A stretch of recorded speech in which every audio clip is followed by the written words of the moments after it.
Kelley and Leigh. Welcome to the beginning of the design process.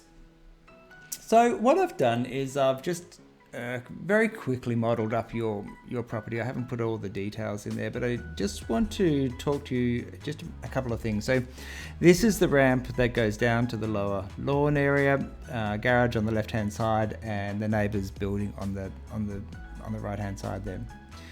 This 10,000 litre water tank, underground water tank, I just want to give you an idea of what they look like. So we can see the access hatch standing on the lawn looking at it, but underneath there's this big giant tank, and it's about the same size as what I've drawn here that looks something similar to this. And we don't know the orientation that it's facing. It could be lying across the lawn, or it could be running down towards the laneway. Obviously going into that is stormwater pipes, coming out of it are stormwater pipes, and presumably there's water being pumped out of it as well. In the corner here underneath that magnolia is a sewer tie, and that sewer tie belongs to the asset owner, and the sewer runs up the middle of the laneway. So knowing both of those pieces of information does cause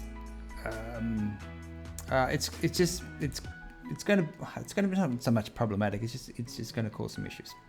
So we talked about orientations of pool, whether we pick up the tank and move it down to the back and run the pool lengthwise, or do we run the pool across the back of the property and leave the tank where it is. And we're sort of talking about those kinds of things. And so what's happened in the meantime since starting the drawings and working out where various pipes are, I've come to the conclusion that putting the pool in this current orientation is not going to be the best option. So what I've done here, coming through on your courtyard in between the cherries here, I've taken out the ramp, and I've brought this up, and I'm going to do some retaining works around the outside.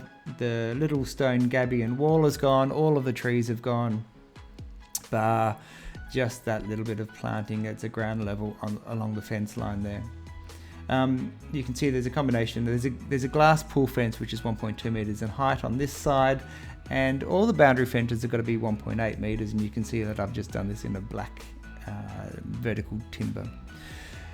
So I tried to get an 8x4 meter pool in. I've tried to put a 2x2 meter spa into all of these drawings just to show you what that would look like. You can see there's a little bit of paving space. It's not very much. There's a bit of decking space along the back there which could possibly come out, and we could replace that with planting. I've tried to keep the pool structure about 1 meter away from the laneway.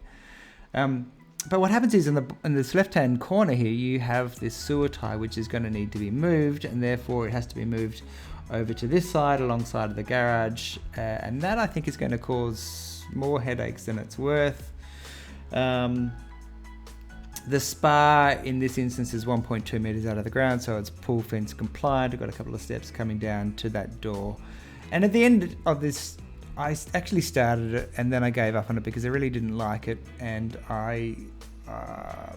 look, we can go through a process of changing it and altering it and redesigning it and persevere with it if you want to. I gave up on it because I simply just didn't like it. So I then concentrated on giving you 3 options of having the pool running down towards the lane. So it sort of starts more or less where your paving and that ramp down to the lawn starts.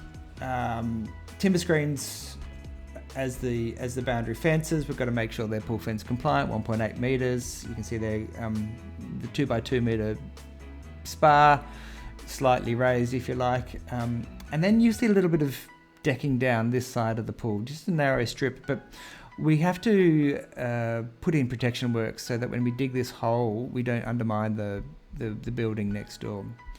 You can see the top of the water tank just there in the decking, and this is what it would look like when we move the water tank to the end of the property. So it can sit more or less underneath the decking there. We've got to get its heights right. Obviously stormwater goes in and out and redo all the plumbing, but we can do all of that underneath the decking space there. I've tried in this one to maximize the lawn space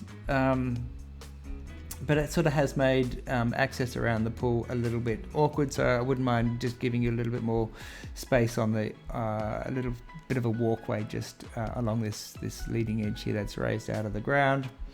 You can see the glass fencing, 1.2 meters there, and I've gotten rid of those gabion walls, and I've just gone full width steps through here.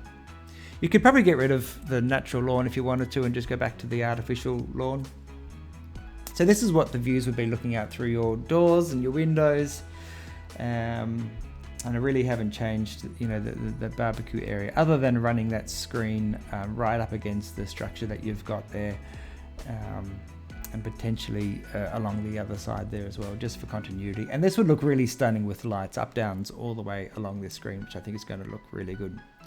So this is just a variation of that one. So 2 by 2 meter spa. I've pushed it into the other corner. I've done a raised wall along the back of the pool, and then I've given you a raised garden bed. So we still need to put in the pier and capping beams as protection works, but I then want to build on top of that and give you this raised garden bed and the timber screen as well, and make sure that it's all pool fence compliant, obviously. Again, I've got steps coming up into the decking area here, but I think that what we do is we ditch those, and I give you a bit more space on this side to walk down this side. The lawn is slightly smaller in this scenario, and you can see that I've given you a beach area here. So the beach area is it's about 300 mil down from the paving, and it has about 150 mil worth of water on it. So it's just a nice little shallow space to hang out in. And all three of these examples where the pool runs towards the laneway here, I just think that at this level, when you bring them up to your current paving height, it just connects really well with your social spaces. This is your entertaining space, and bringing the pool up to this level is going to work the best, as opposed to pushing it down. It was only about 600 mil, and pushing it down 600 mil means we've got to put in 3 steps or 4 steps. It just sort of disconnects them. So this one, what I've done is I've shortened the length of the pool. I've given you this raised garden bed all the way around, featuring the black mosaic tiles, timber screening all the way around, and you can see there that I've just got the